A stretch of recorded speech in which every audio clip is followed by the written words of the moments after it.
এই মুহূৰ্তত অসমৰ প্ৰত্যেকগৰাকী জনসাধাৰণ লৈ দিবলৈ ওলাইছো ডাঙৰ খবৰ। তো যিসকল দুখীয়াৰ নাম PM কিষাণ আঁচনিত অন্তৰ্ভুক্ত হৈ আছে সেইসকল দুখীয়াই ভিডিঅ'টোত ক্লিক কৰিছে যদি অনুগ্ৰহ কৰি ভিডিঅ'টি স্কিপ নকৰি প্ৰথমৰ পৰা শেষলৈ চাই থাকিব, কিয়নো যিসকল দুখীয়াৰ নাম PM কিষাণ আঁচনিত অন্তৰ্ভুক্ত হৈ আছে সেইসকল দুখীয়াৰ বাবে আহি গৈছে এখন গুৰুত্বপূৰ্ণ খবৰ। তো আপোনালোকৰ নাম যদি PM কিষাণ আঁচনিত অন্তৰ্ভুক্ত হৈ আছে তেন্তে ভিডিঅ'টোত ক্লিক কৰিছে যদি অনুগ্ৰহ কৰি ভিডিঅ'টো স্কিপ নকৰি প্ৰথমৰ পৰা শেষলৈ চাই থাকিব। লগতে মোৰ চেনেলত নতুন হলে এনেকুৱা নতুন নতুন ভিডিঅ' সকলোতকৈ আগত পাবলৈ প্লিজ চেনেলটো সাবস্ক্ৰাইব কৰি মোৰ লগত থাকিব। তো বলক ভিডিঅ'টো আৰম্ভ কৰি এতিয়া আমি PM কিষাণ আঁচনিলৈ আহা এখন বিশেষ আপডেট চাই লওঁ।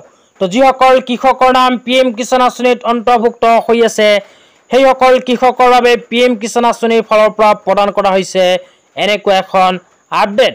তো আজি হৈছে 5 অক্টোবৰ। তো আজি ভাৰত চৰকাৰে ভাৰতৰ 9.5 কোটি হিতাধিকাৰীৰ বেংক একাউণ্টত সোমাই দিছে PM কিষাণ আঁচনিৰ 18 নম্বৰ কিস্তিৰ ধন।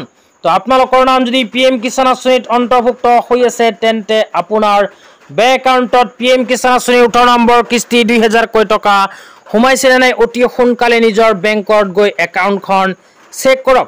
তো আপোনালোকৰ বেংক একাউণ্টত যদি এতিয়ালৈকে PM কিষাণ আঁচনিৰ 18 নম্বৰ কিস্তিৰ 2000 টকা সোমোৱা নাই তেন্তে কি কৰিব সেয়াও আপোনালোকক জনাই দিছোঁ।